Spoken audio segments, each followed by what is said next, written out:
Assalamualaikum warahmatullahi wabarakatuh. Selamat siang semuanya. Semoga meskipun ini hari libur, tetap semangat belajar.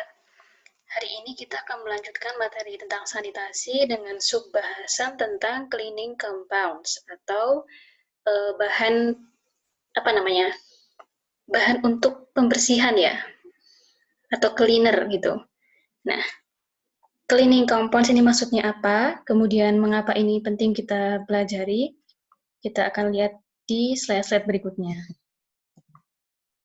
Nah, sebelum masuk ke detail tentang cleaning compound, saya ingin menjelaskan sedikit tentang prinsip dari sanitasi di food industry. Jadi,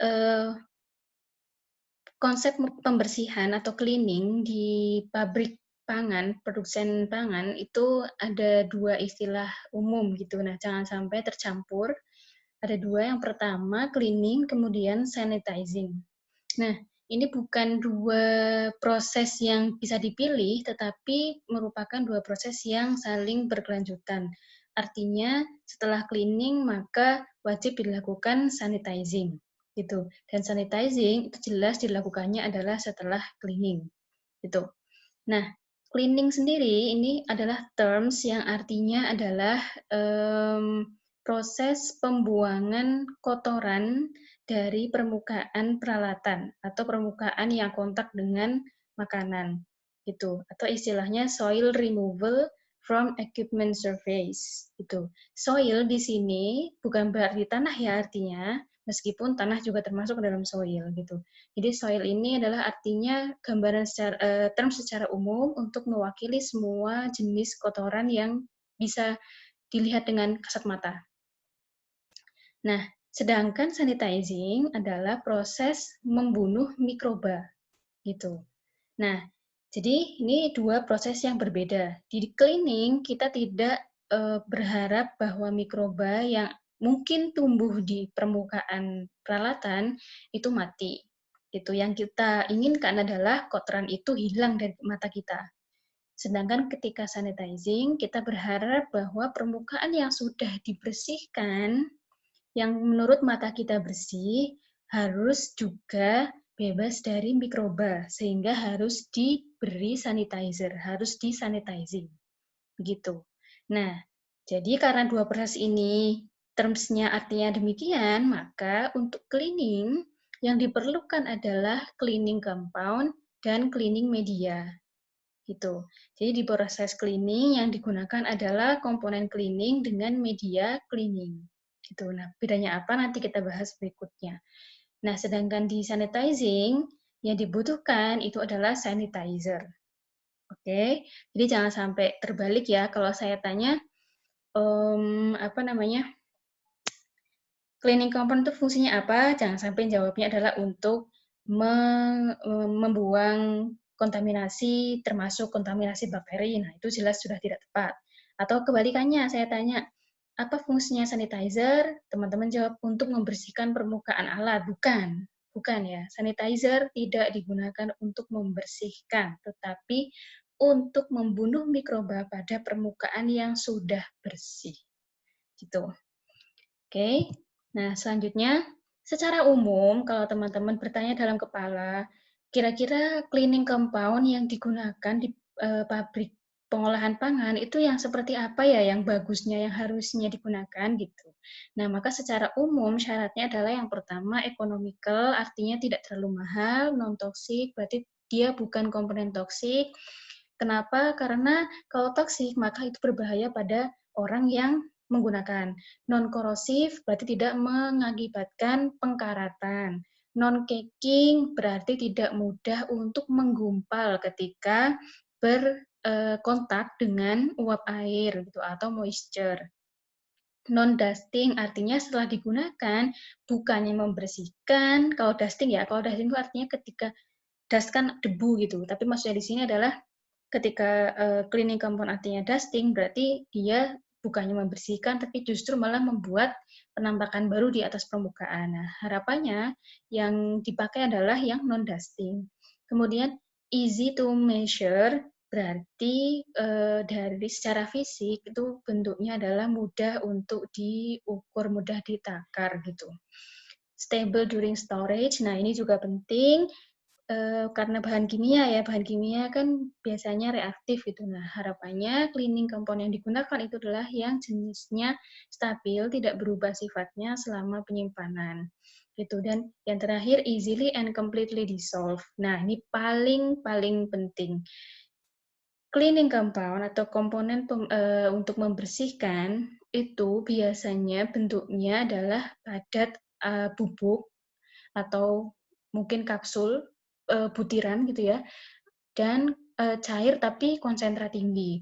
Nah, bentuk seperti itu otomatis belum bisa digunakan langsung untuk membersihkan. Nah, makanya harus dilarutkan dulu dengan air biasanya.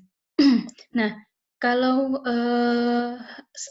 cleaning compound itu mudah larut, maka otomatis akan memudahkan untuk penggunaan. Sedangkan sebaliknya kalau susah larut, ya otomatis tidak akan efektif gitu ya, susah untuk dibuat, susah juga untuk digunakan.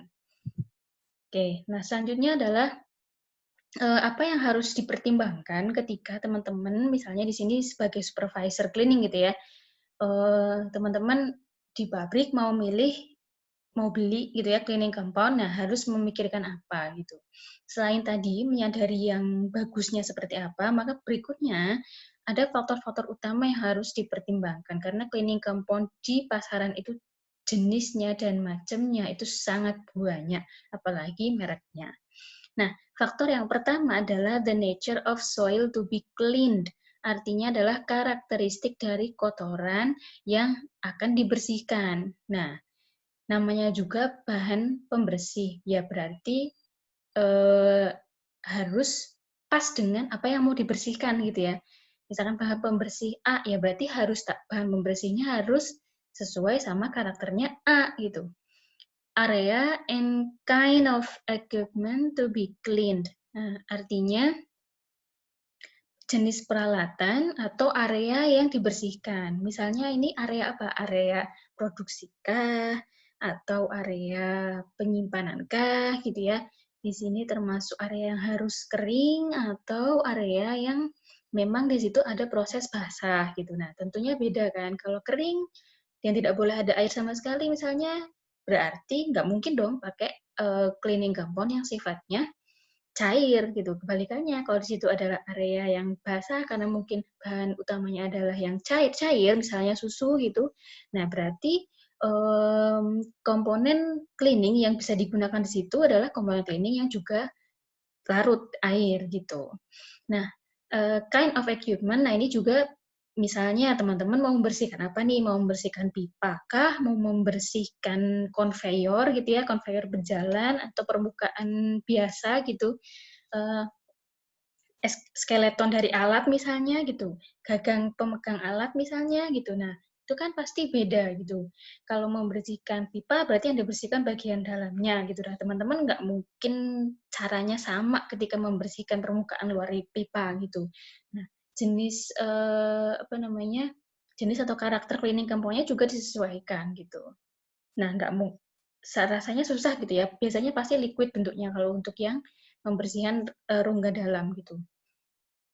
Nah, kemudian cleaning media atau water characteristic. Nah, ya tadi saya di depan menyebutkan ada cleaning compound dengan cleaning media. Nah, ini beda arti dan contohnya juga beda gitu ya. Kalau cleaning compound berarti yang fungsinya adalah membersihkan kotoran, sedangkan kalau cleaning media itu adalah media yang menghantarkan cleaning compound supaya dia bisa bekerja membersihkan kotoran.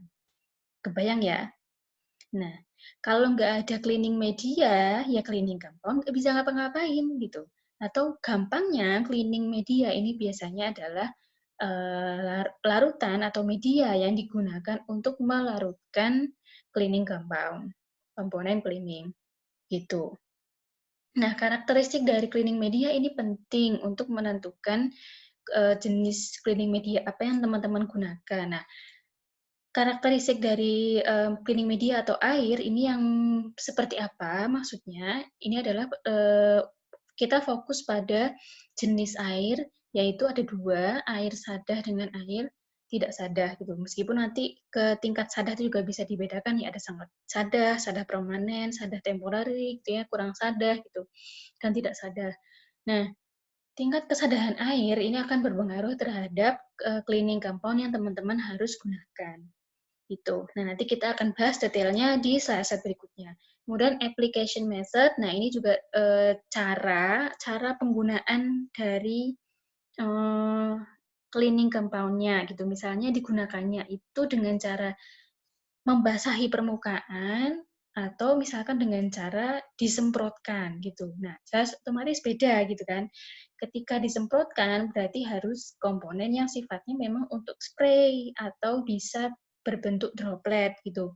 Sedangkan kalau yang untuk disiramkan gitu membasahi permukaan berarti harus yang sifatnya mudah untuk larut gitu.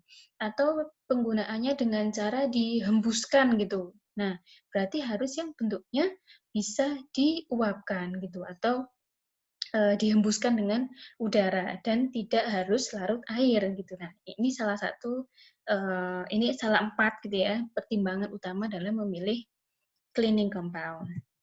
Kemudian chemical characteristic of contaminant. Nah, ini kita mulai masuk ke tadi faktor yang pertama. Yang pertama ini kan untuk memilih compound harus melihat the nature of soil to be clean. Nah, karakteristik dari kotoran itu bisa kita lihat secara fisikawi, secara fisik, kemudian secara chemical gitu, secara kimiawi gitu. Nah, karakteristik secara kimiawi ini biasanya adalah melihat kotoran atau kontaminan yang sifatnya adalah benda atau senyawa kimia, misalnya komponen pembersih, deterjen. Nah, ingat ya, cleaning compound itu juga bisa pada waktu tertentu itu justru menjadi kontaminan. Gitu. Kapan? Ya ketika bukan saatnya pembersihan kok ya muncul di depan mata. Nah, itu berarti dia kontaminan gitu. Nah, cleaning compound, sanitizer, insektisida, rodentisida, dan selanjutnya itu termasuk ke dalam beberapa senyawa kimia kontaminan yang mungkin ada di pabrik. Nah, bagaimana cara membersihkan senyawa-senyawa kimia seperti ini? Maka yang pertama adalah jika bentuk cair itu tidak dikehendaki, gitu ya, maka gunakanlah yang pertama use a paint or solid insecticide. Jadi bisa diganti dengan bahan kimia yang sifatnya padat atau paint. Paint itu artinya berarti bisa teroleskan di permukaan gitu. Jadi dia membentuk lapisan gitu ya. Nah, kemudian yang kedua, establish rigid housekeeping methods to be used by production and cleanup employee. Nah, ini penting untuk semuanya gitu ya. Jadi harus ada metode yang pakem, yang strict gitu ya, yang harus diikuti dan tidak boleh dilanggar oleh karyawan atau yang bertugas sebagai cleaner atau yang bekerja di produksi gitu. Dalam hal penggunaan chemical compound dalam hal ini adalah untuk tujuan pembersihan atau cleaning gitu. Kemudian keep personal hygiene practices. Nah, ini penting banget terkaitannya dengan cleaning adalah termasuk juga ketika cleaning employee. Jadi petugas yang membersihkan sesudah selesai menjalankan tugasnya harus benar-benar mempraktekkan hygiene practice, yaitu tidak meninggalkan bekas gitu ya. Jangan sampai alat yang dia gunakan untuk membersihkan masih tidak dirapikan atau pakaian atau dia meninggalkan spill gitu ya, ada yang tercecer senyawa cleaning compound-nya gitu. Nah, ini salah satu akibat dari personal hygiene yang tidak baik gitu. Kemudian aspek fisik dari kontaminan itu. Nah, tolong dicatat, tolong diingat-ingat di bagian slide ini karena ini mendasar sekali. Jadi jenis kotoran di pabrik pengolahan pangan itu kan sangat-sangat bervariasi. Gitu ya, bisa dalam bentuk cair, padat gitu ya, terigu, bahan makanan, sayur, buah, bisa organik, bisa non-organik, gitu kan. Macam-macam sekali. Nah, ketika kita menilai karakteristik dari kotoran atau kontaminan, lihatlah aspek yang pertama adalah kelarutannya. Gitu. Apakah kontaminan atau kotoran itu larut di air atau tidak? Oke. Nah, jika larut di air, maka cara pembersihannya harus dengan cara dilarutkan. Contoh ini misalnya sugar, starch, yeast, mineral. Misalnya gula, pati-patian gitu atau mineral. Nah, komponen-komponen yang seperti ini itu sifatnya larut gitu. Jadi untuk membersihkannya ya larutkan saja gitu. Jangan dilap aja gitu, apalagi cuma ditiup gitu. Jadi harus dilarutkan. Kemudian ketika kotoran ini tidak larut, kita ambil poin yang keempat dulu. Soils insoluble in the cleaning solution. Ketika kontaminan itu tidak larut dalam pelarut gitu ya, maka cara yang bisa kita, misalkan dia dari siram air atau pelarut yang lain, tapi tetap aja bentuknya masih nongol di situ gitu, berarti dia nggak larut gitu kan. Nah, bagaimana cara menghilangkannya? Caranya adalah loosen from the surface, yang bagian akhir ya, bagian nomor 4. Loosen from the surface artinya dicabut gitu ya, atau istilahnya apa? Dipisahkan gitu dari permukaan dengan cara mekanik gitu ya, bisa disikat, teman-teman ambil pakai tangan misalnya atau dengan scrap gitu. Nah, kemudian dilarutkan dengan cleaning media gitu. Meskipun dia nggak larut, tapi setidaknya dia sudah terlepas dari permukaan gitu. Itu faktor yang pertama, larut atau tidak larut. Pertimbangan yang kedua atau penilaian yang kedua adalah berdasarkan kelarutannya itu dalam kelarutannya seperti apa atau dibedakan jadi dua. Yang pertama adalah acid soluble soils. Jadi dia larutnya lebih ke kondisi yang pH-nya rendah gitu atau asam gitu. Kemudian yang kedua adalah alkali soluble soils. Kebalikannya, berarti kotoran yang lebih larut ke kondisi alkali atau basa, pH-nya di atas 7 atau biasanya di atas 9 gitu. Nah, kotoran atau kontaminan yang sifatnya larut ke dalam lemak itu biasanya adalah sifatnya inorganik gitu. Inorganik ya berarti dia bukan berasal dari makhluk hidup ya, gampangannya misalnya mineral logam misalnya gitu, atau cemaran-cemaran fisik, entah potongan kertas, potongan kayu, atau yang lain dan lain-lain. Nah, yang sifatnya inorganik ini maka biasanya dia itu acid soluble soils, jadi larut ke dalam lemak.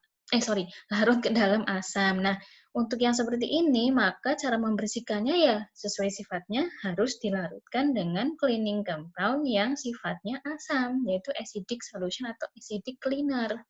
Sebaliknya, alkali soluble soils itu biasanya adalah kotoran-kotoran organik. Contohnya blood, proteins, dan lain-lain. Nah, jadi kalau teman-teman membayangkan tentang food industry, maka hampir sebagian besar soilnya itu adalah soil yang sifatnya organik. Karena makanan kan asalnya bisa dari tumbuhan, dari hewan gitu kan. Jadi otomatis itu organik gitu.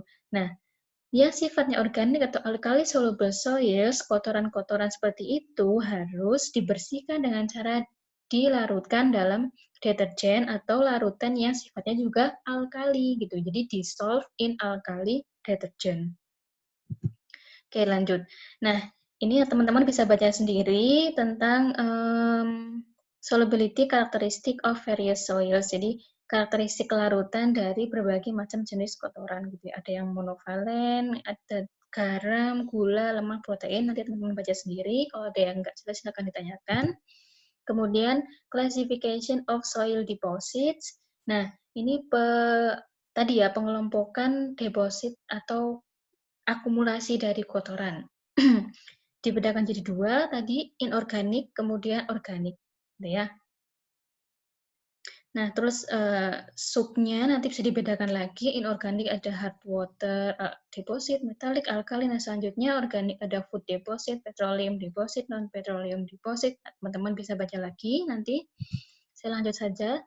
Nah, kemudian tipe ini ya, tipe cleaning compound yang digunakan berdasarkan tipe kotorannya. Tadi juga sudah saya sebutkan, kalau inorganik maka cleaning compound-nya adalah yang acid type cleaner atau yang asam. Sedangkan kalau organik maka menggunakan yang alkaline type cleaner atau yang basah.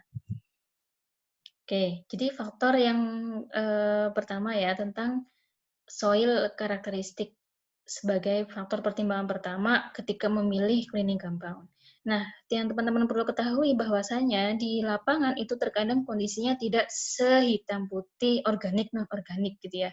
Tetapi kadang campuran gitu. Jadi ada inorganik kontaminan tapi dilapisi oleh organik kontaminan gitu. Atau sebaliknya. Nah, kalau kayak gitu berarti harus gimana? Harus pakai pelarut yang harus pakai cleaning compound yang acid atau yang alkali. Nah, harus mikir tuh gitu kan. Nah, oleh karena itu, it is frequently essential to utilize a two-step cleaning procedure that contains more than one cleaning compound. Jadi memang umumnya cleaning compound yang digunakan di lapangan itu tidak hanya satu, tapi bisa lebih dari satu, dua, atau mungkin lebih gitu, karena kompleksitas dari karakteristik kotorannya. Nah, selanjutnya, faktor yang mempengaruhi perlekatan dari kotoran pada permukaan. Yang pertama adalah surface tension, gitu ya, jadi atau tegangan permukaan, gitu. Nah, nanti kita bahas, ini lebih berkaitan dengan cara kerja cleaning compound ketika membersihkan kotoran, apa yang dimaksud dengan surface tension. Tapi intinya, dalam cleaning proses, surface tension itu seharusnya adalah direndahkan, gitu. Kemudian wetting power atau kemampuan untuk membasahi, gitu. Kapasitas pembasahan. Nah, ini penting karena semakin apa ya namanya? Semakin kotoran itu susah untuk dibasahi, maka dia akan semakin lekat gitu. Artinya cleaning compound itu seharusnya adalah bisa membasahi kotoran atau bisa mengharuskan kotoran. Berarti wetting power-nya harus tinggi. Gitu. Chemical reactivity with the surface atau reaktivitas antara cleaning compound dengan permukaan dari permukaan di mana kotoran itu melekat. Itu. Kemudian physical characteristic meliputi size partikel, bentuknya dan kerapatan, environmental humidity, kemudian time of contact between cleaning compound and soil surface. Nah, ini maksudnya adalah berapa lama cleaning compound itu berkontak dengan kotoran gitu ya. Jadi intinya kalau membersihkan sesuatu termasuk cuci tangan itu jangan buru-buru karena si kotoran itu butuh waktu untuk menempel ke cleaning compound. Itu semakin lama maka semakin bersih. Surface irregularities ini maksudnya adalah ketidakteraturan permukaan. Gampangnya adalah permukaannya mulus apa kasar gitu ya.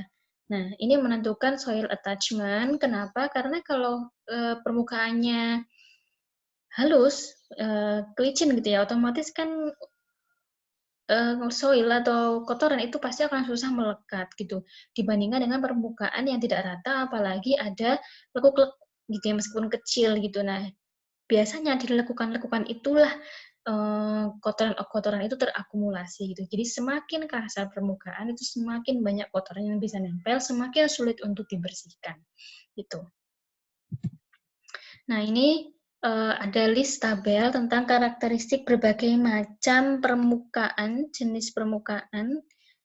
Jadi materialnya ada wood, black metal, tin, konkrit, dan sebagainya. Karakteristiknya seperti apa gitu ya. Misalkan kalau kayu, wood berarti mudah untuk menyerap uap air, lemak gitu ya.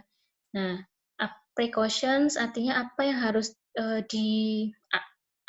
dicermati, apa yang harus diperhatikan dengan karakteristik permukaan yang seperti ini yang terbuat dari kayu gitu ya.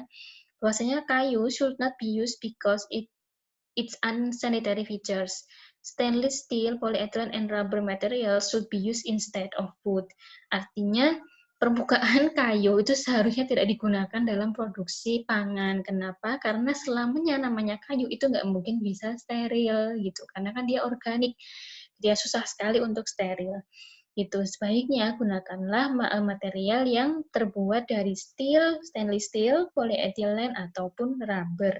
Itu alternatif yang lebih baiknya. Nanti silahkan yang lain dibaca sendiri. Ini jenis permukaan yang lain ada glass, paint, rubber, stainless steel. Oke.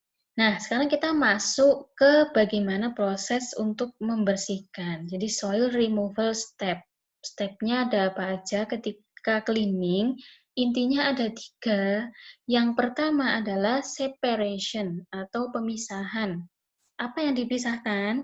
Separation of the soil from the surface. Memisahkan kotoran dari permukaan. Artinya yang kotorannya tadinya nempel itu dikerik atau diambil atau gimana caranya dia nggak nempel dari permukaan, pergi dari permukaan. Itu yang pertama. Itu melalui apa? Dengan cara thoroughly wetting the soil and surface. Dengan cara membasahi secara keseluruhan, membasahi secara maksimal permukaan yang ada kotorannya itu gitu. Kemudian reduce the energy binding the soil to a surface. Menurunkan energi atau tegangan gitu ya yang memperkuat yang menjadi perlekatan antara kotoran dengan permukaan gitu. Nah, ketika diturunkan energinya, tegangan permukaannya diturunkan, maka kotoran itu bisa loosen, bisa lepas gitu dan akhirnya terpisah dari permukaan.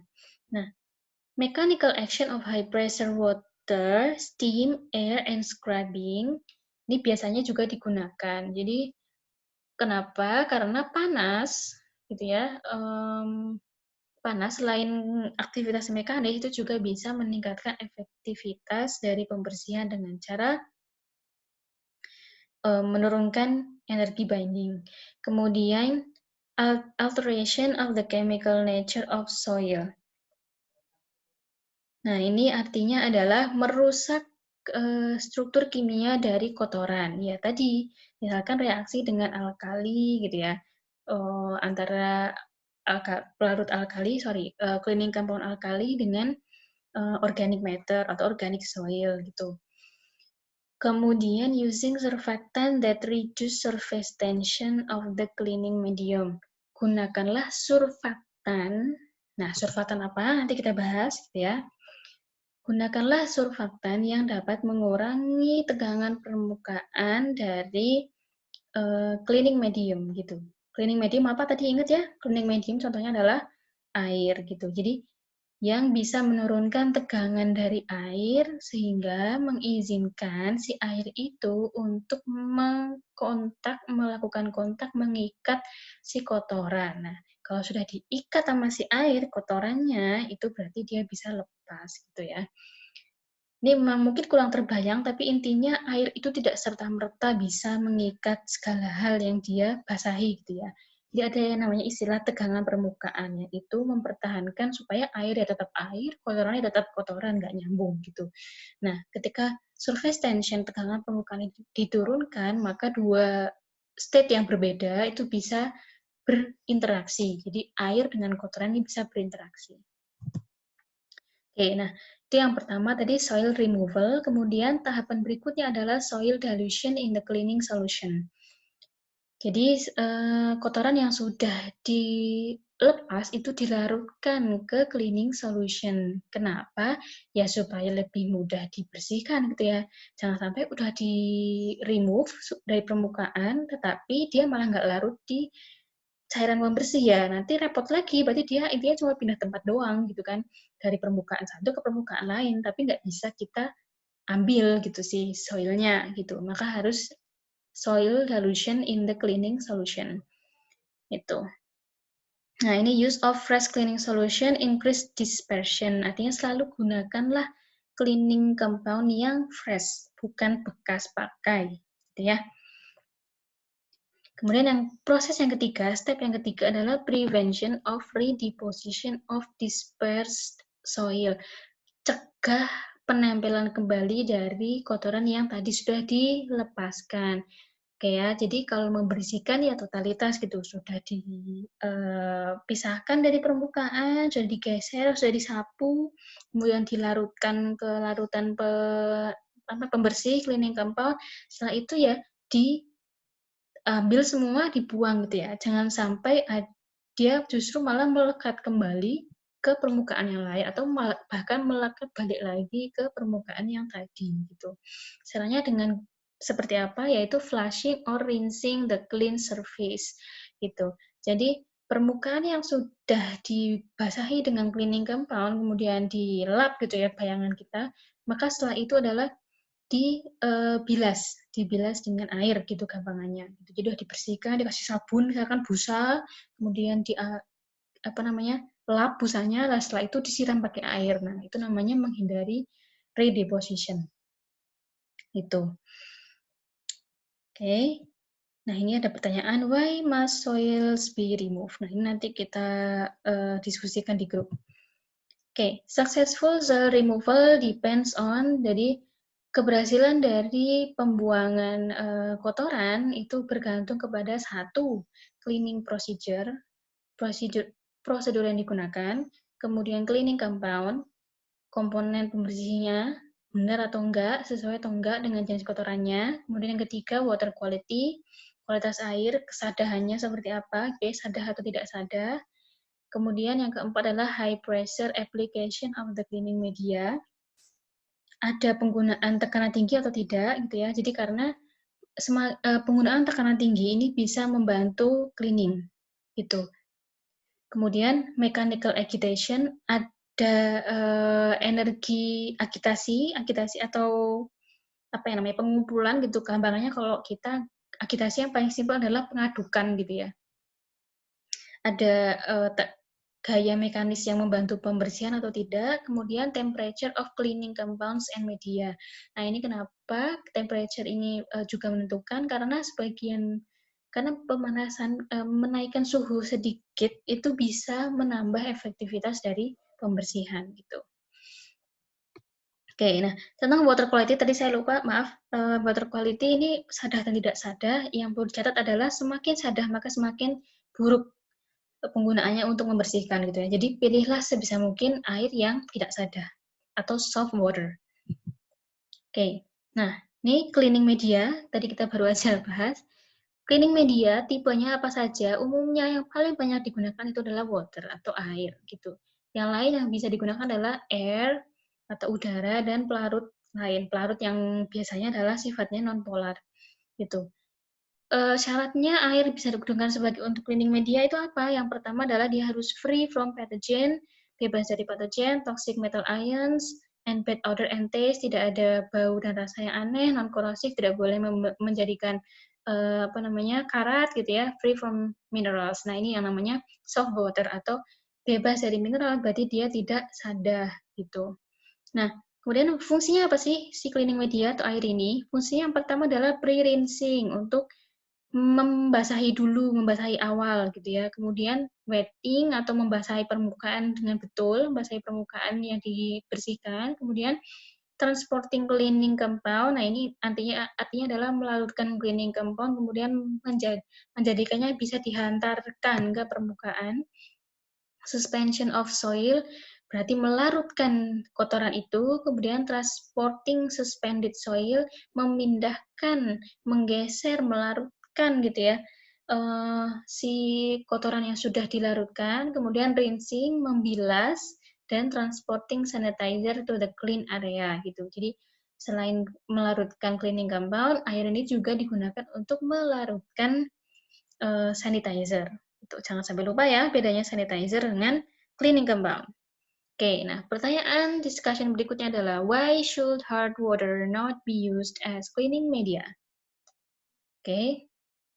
Kenapa hard water tidak boleh digunakan sebagai cleaning media? Kenapa harus soft water? Gitu. Oke, kemudian how cleaning compound functions. Bagaimana caranya si cleaning compound itu bekerja? Jadi yang pertama adalah cleaning compound ini kan fungsinya adalah yang secara mekanismenya itu adalah menurunkan tegangan permukaan antara air dengan kotoran, gitu sehingga kotoran itu bisa diangkat atau larut dalam air sehingga bisa akhirnya dibuang, flush away, gitu. Nah, cleaning compound setelah digunakan tuh biasanya disertai dengan penggunaan sanitizer untuk membunuh mikroba. Oke, nah soap atau sabun ini adalah bentuk cleaning compound yang paling terkenal, paling kita tahu gitu. Tapi di dalam food industry ini justru yang paling jarang digunakan. Kenapa? Karena sabun itu biasanya menghasilkan busa sehingga merepotkan dan bisa bereaksi dengan hard water atau bisa bereaksi dengan air yang sifatnya sada sehingga membentuk kerak gitu. Nah, bukannya membersihkan, dia justru membuat masalah baru. Gitu. Kemudian mekanisme dari cleaning compound dalam membersihkan kotoran itu disebut dengan emulsifikasi. Artinya suspending water in soluble materials. Emulsifikasi artinya adalah melarutkan senyawa atau kotoran yang pada awalnya tidak larut air menjadi larut air. Gitu. Karena kan cleaning compound rata-rata larutnya dilarutkan dengan air ya. Tapi kotoran yang dibersihkan tuh biasanya nggak larut air. Nah, gimana caranya? Gitu kan.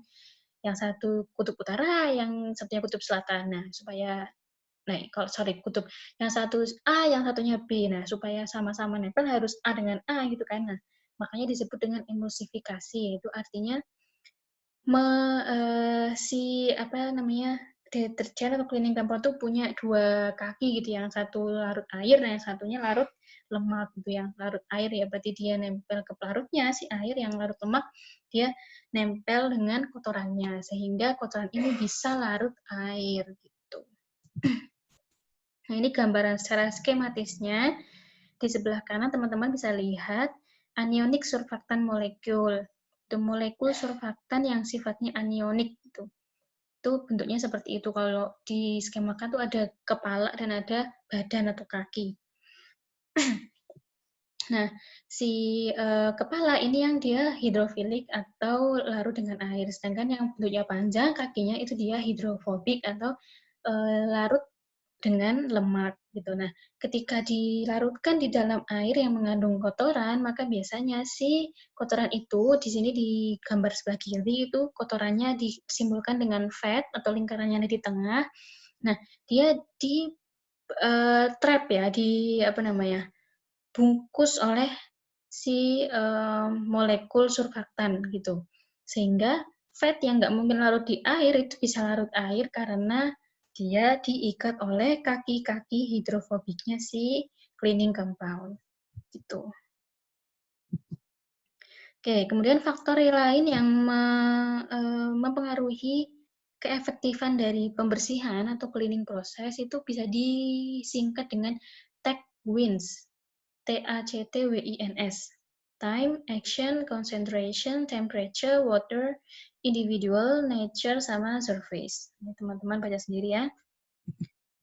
Nah, ini cleaning compound terminology. Mungkin teman-teman ada yang masih asing dengan beberapa istilah. Nah, ini untuk merefresh saja. Chelating agent, itu definisinya apa? Chelating agent berarti bahan yang fungsinya untuk mengkelat mineral atau mengikat mineral, khususnya adalah kalsium dan magnesium. Kemudian berikutnya adalah deterjen. Deterjen ini apa? Komponen yang digunakan untuk membersihkan. Emulsification, a complex action consisting of a physical breakdown of fat and oil into smaller particles that are dispersed throughout the medium. Jadi emulsifikasi ini membreakdown si lemak-lemak dari yang ukurannya mungkin besar gitu ya, diubah menjadi kecil-kecil, diikat dengan sisi hidrofobik sehingga dia bisa larut di medium yang sifatnya hidrofilik gitu. Peptizing berarti proses proses dari proses pengikatan protein. Gini, ini khususnya adalah untuk kotoran-kotoran yang jenisnya adalah protein. Kemudian rinsability atau kemampuan untuk bisa dibilas, gitu ya. Semakin baik kemampuan pembilasan, semakin baik untuk proses pembersihan. Saponification itu the action of an alkaline material on an insoluble soils. Jadi ini reaksi antara materi yang sifatnya alkali atau basa dengan materi yang sifatnya tidak larut air. Contohnya animal fat or vegetable oil, lemak-lemakan, minyak-minyakan. Nah, dia kan nggak larut air.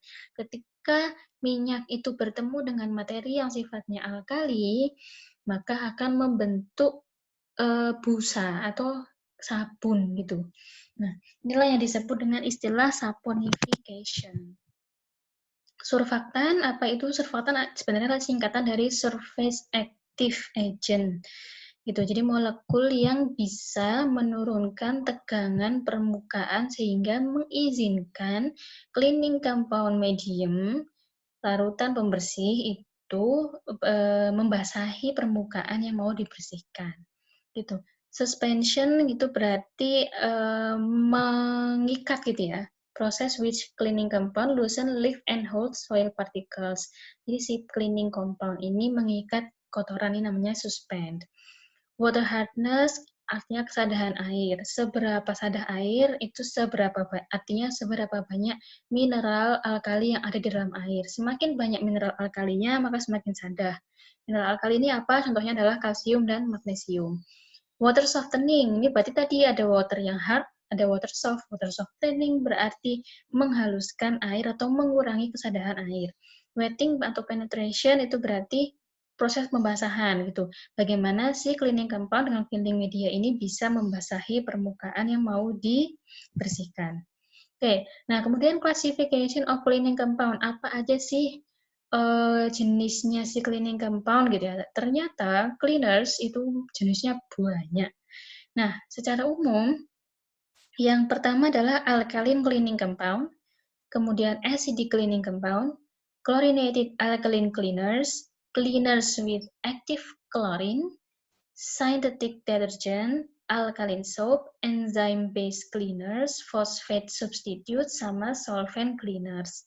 Alkaline cleaning itu bisa dibagi jadi 3, ada strong alkali, heavy duty alkali, sama mild alkaline.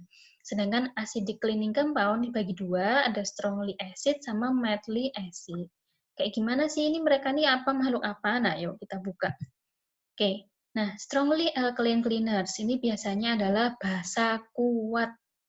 Contohnya NaOH.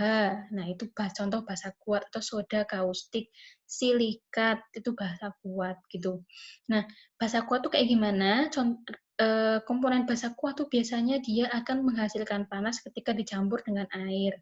Nah, jadi makanya hati-hati kalau bekerja dengan cleaning compound yang ada strong alkalinnya, itu harus antisipasi dengan panas, gitu ya. Hati-hati. Kalau tidak hati-hati, maka bisa mengakibatkan skin burn. Tuh.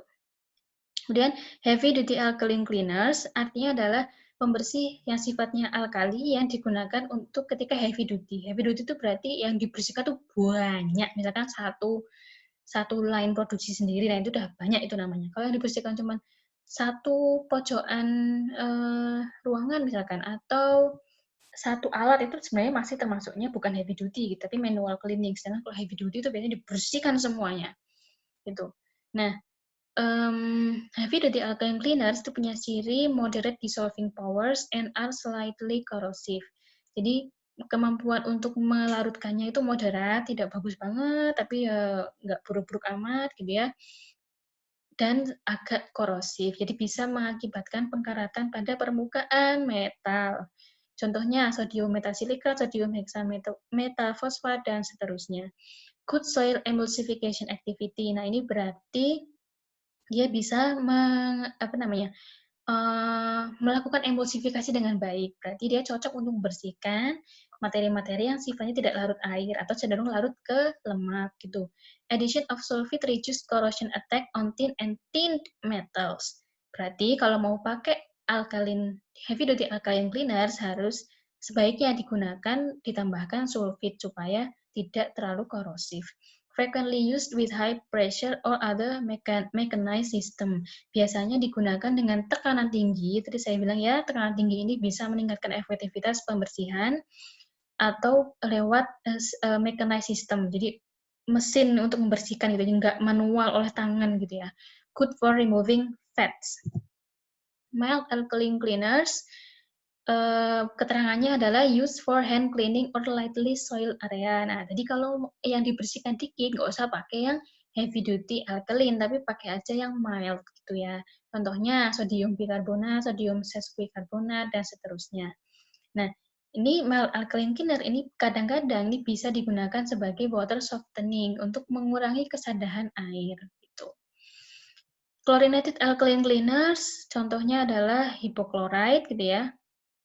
Jadi kalau ada teman-teman bilang klorin, hipoklorit itu sama gitu ya. Hipoklorit biasanya ditambahkan untuk membuang kotoran yang jenisnya protein gitu. Well adapted to cleaning in place of pipe, tanks, and fats.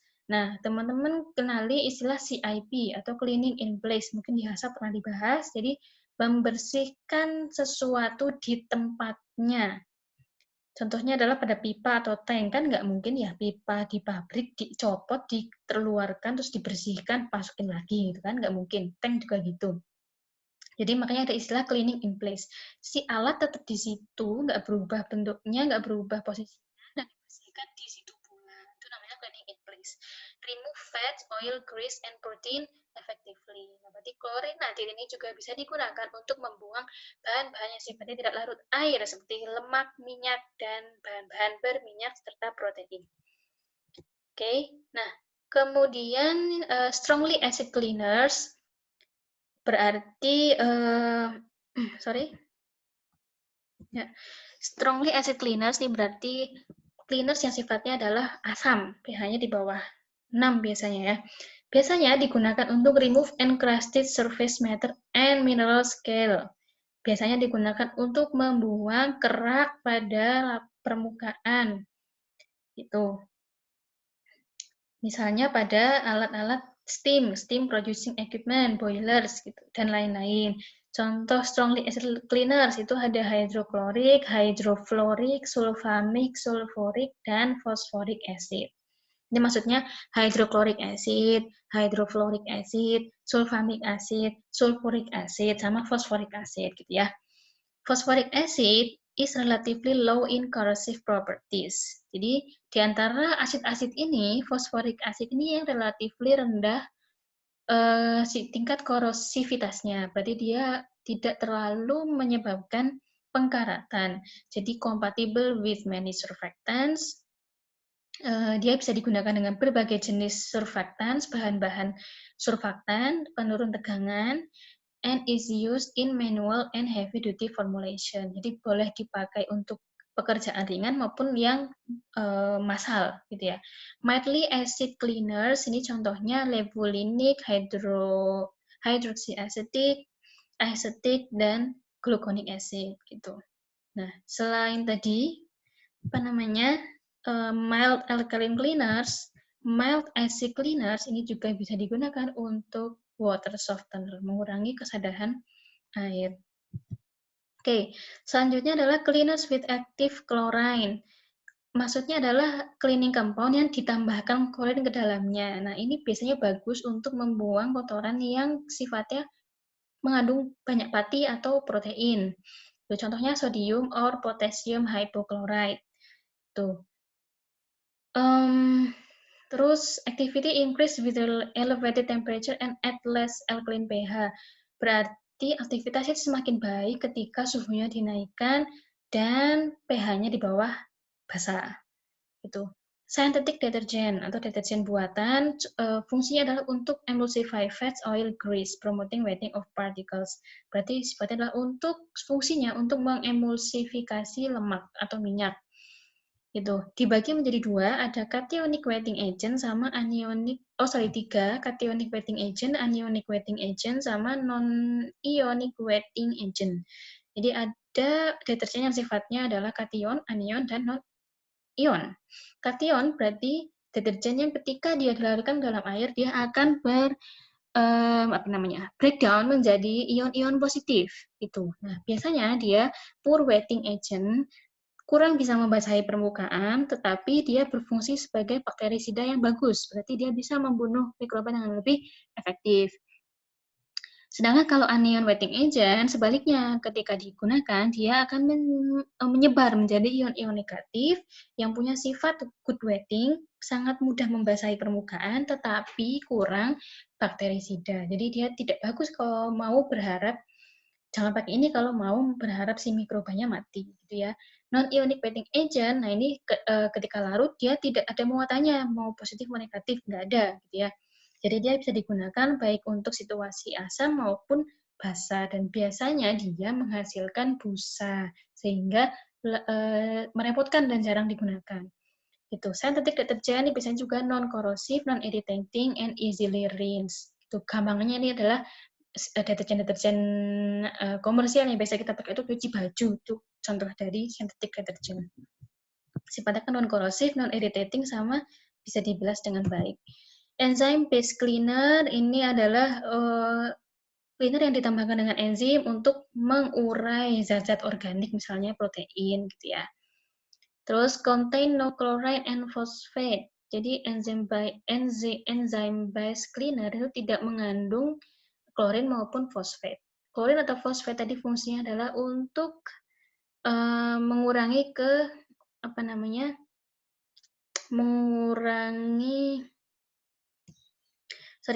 klorin dan fosfat ini fungsinya adalah sebenarnya adalah sebagai sekuesteran. Jadi dia mengikat mineral yang menyebabkan kesadahan gitu. Nah, si enzyme base ini tidak mengandung klorin maupun fosfat. Nah, klorin atau fosfat ini punya ciri korosif gitu. Karena tidak mengandung ini, maka enzyme base cleaner itu biasanya less korosif gitu ya, atau kurang tidak berisiko menghasilkan karat. Alkaline soap atau sabun alkali ini ya, formed by the reaction of an alkali compound with fatty acid. Dia merupakan hasil reaksi antara komponen sifatnya basa atau alkali, mineral alkali, dengan asam lemak gitu ya.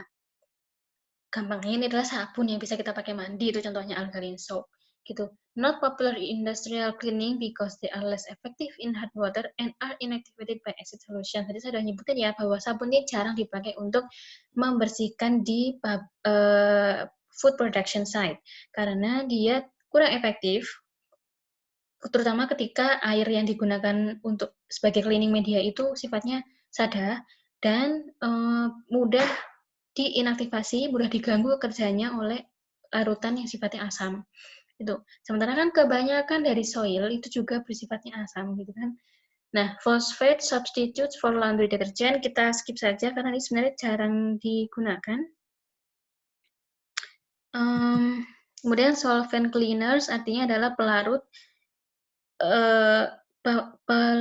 cleaning compound yang sifatnya non-polar atau pelarut gitu ya. Ini biasanya digunakan untuk membuang kotoran-kotoran yang petroleum based soil. Jadi yang berasal dari olahan petroleum ya, minyak tanah atau minyak bumi gitu.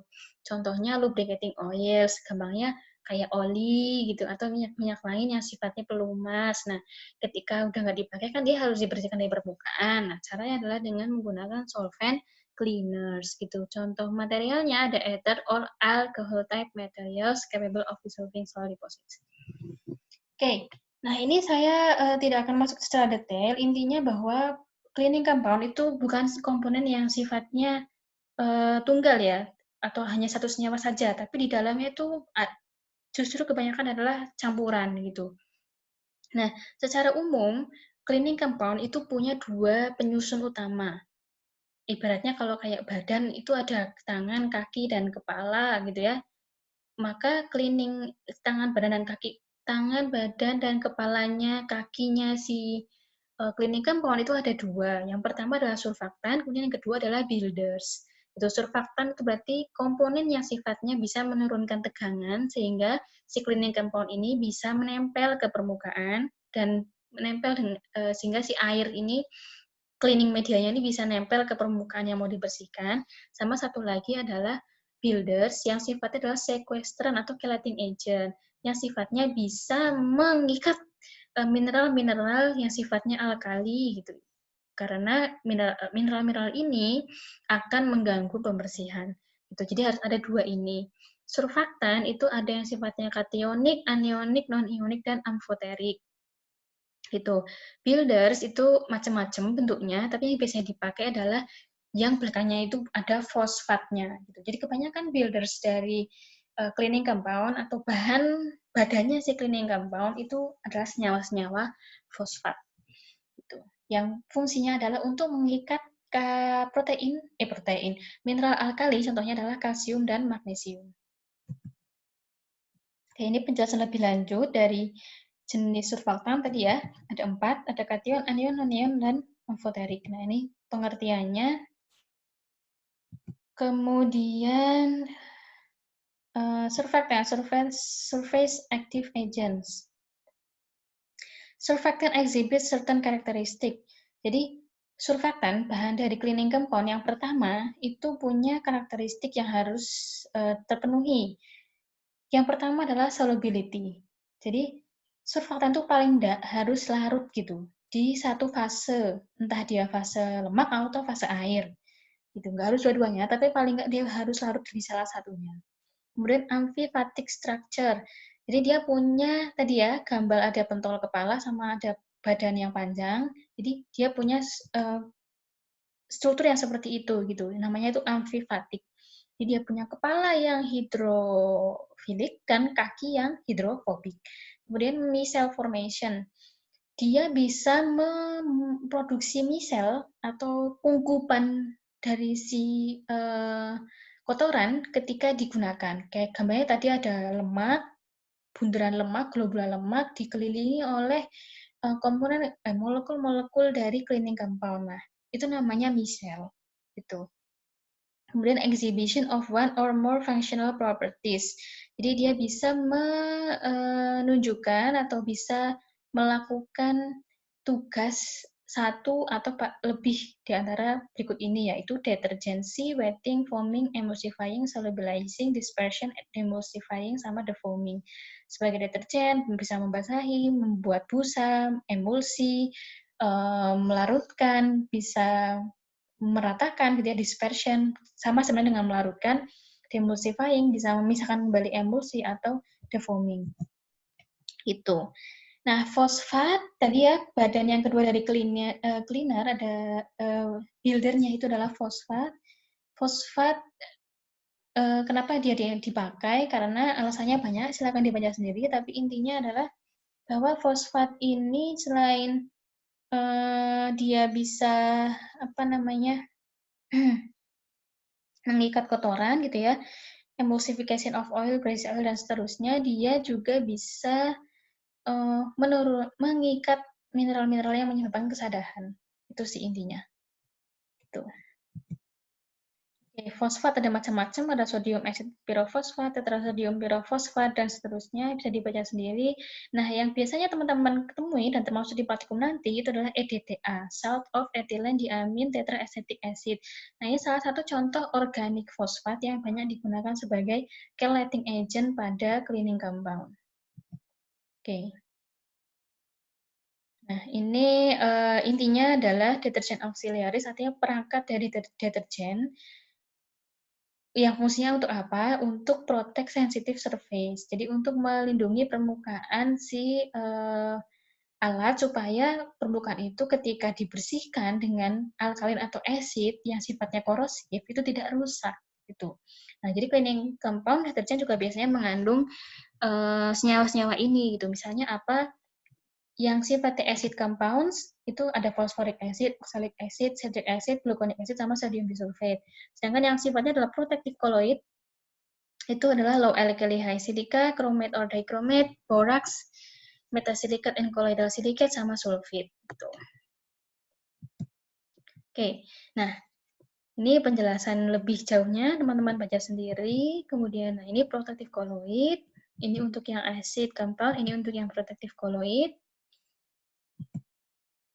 Oke, scoring compound, saya tidak akan masuk secara detail, tapi intinya adalah komponen-komponen yang bisa me menghilangkan kerak, gitu ya. Ada 2, slightly alkaline scoring compound sama neutral scoring compound. Jadi ada yang agak alkali, basa, ada yang netral, gitu. Oke, nah water quality consideration ini adalah uh, apa pengaruhnya kualitas air terhadap efektivitas dari pembersihan. Jadi semakin sadah air, maka semakin sulit untuk melakukan cleaning. Kenapa? Karena air yang sadah itu ketika dia bertemu dengan alkaline cleaners, dia cenderung akan membentuk endapan mineral sehingga dan itu terendapkan di atas permukaan sehingga menimbulkan endapan atau kerak. Gitu. Nah, kalau menumpuk otomatis akan menghambat aliran gitu ya, menghambat aliran dan mengganggu kerja alat gitu, merusak permukaan gitu. Nah, ada levelnya, ada very hard, hard, moderately hard, sama soft water. Intinya semakin soft water maka semakin baik. Itu.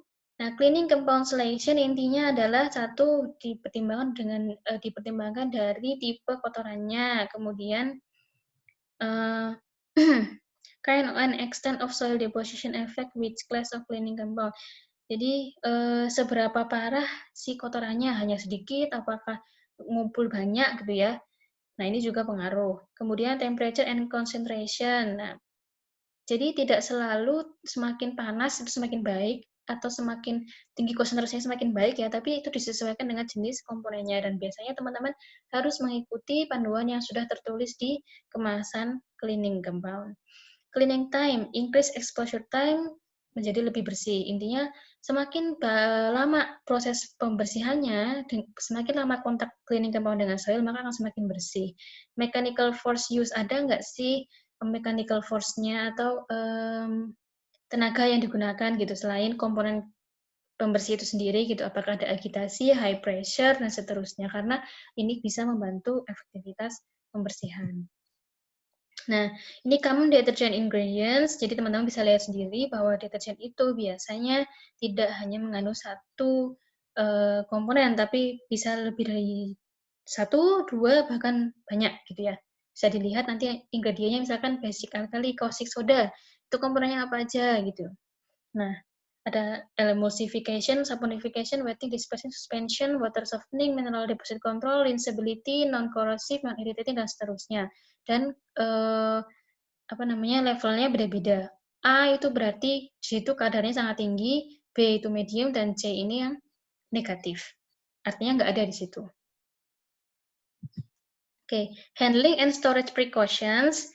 Ini adalah apa yang harus teman-teman perhatikan ketika bekerja dengan komponen cleaning atau cleaning compound. Yang pertama adalah kontainer atau wadahnya si cleaning compound itu harus ditutup secara rapat sehingga tidak berkontak dengan uap air atau udara luar. Gitu. Terus harus disimpan di area yang jauh dari tanaman, jauh dari traffic, lalu lalang orang gitu ya, dan di lantai yang kering. Kemudian ada list atau inventory sheet, jadi yang bisa teman-teman pantau semua list cleaning method cleaning compound yang ada, jumlahnya tinggal berapa, mana yang habis, mana yang baru, mana yang lama gitu. Terus pekerja yang menggunakan cleaning compound harusnya adalah pekerja khusus, jadi tidak digunakan oleh sembarang orang gonta-ganti gitu ya, tapi ada tim khusus. Kemudian setiap cleaning compound harus ada manualnya. Jadi gimana cara menggunakannya, cara melarutkannya, kemudian apa saja bahayanya harus ada di situ. Itu. Oke, dan be aware bahwa cleaning compound atau chemical biasanya bisa mengakibatkan skin burns atau apa namanya kulit terbakar, keracunan gitu ya, atau dermatitis. Nah, ini adalah precautions atau hal-hal yang perlu diperhatikan terkait dengan masing-masing jenis cleaning compound. Yang alkali, acid cleaner, sama sabun nih teman-teman bisa baca sendiri apa karakternya, sehingga harus seberapa hati-hati apa yang harus dilakukan supaya tidak terjadi bahaya ketika menggunakan setiap jenis cleaning compound ini.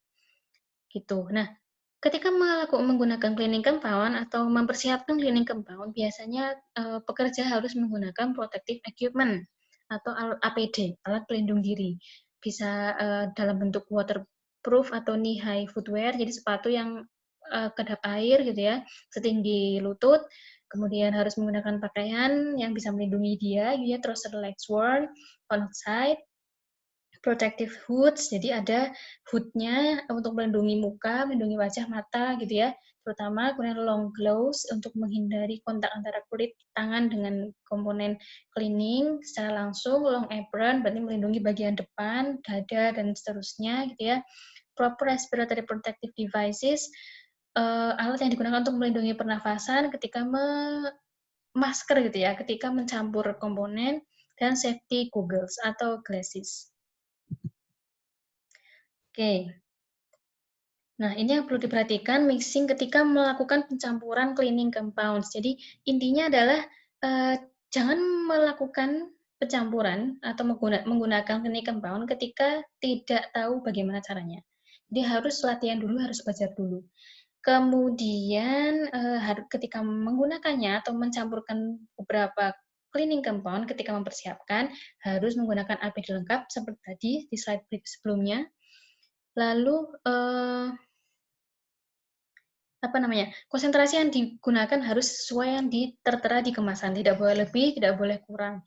Bukan berarti kalau nambahin konsentrasi jadi lebih efektif ya, barangkali malah sebaliknya, gitu.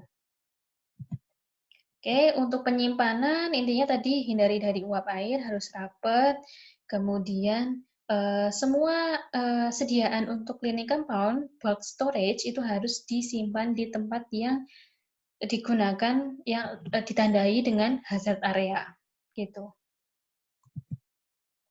Ini apa yang harus dilakukan ketika terjadi cedera akibat penggunaan cleaning compound. Silakan teman-teman baca, insya Allah mudah dipahami.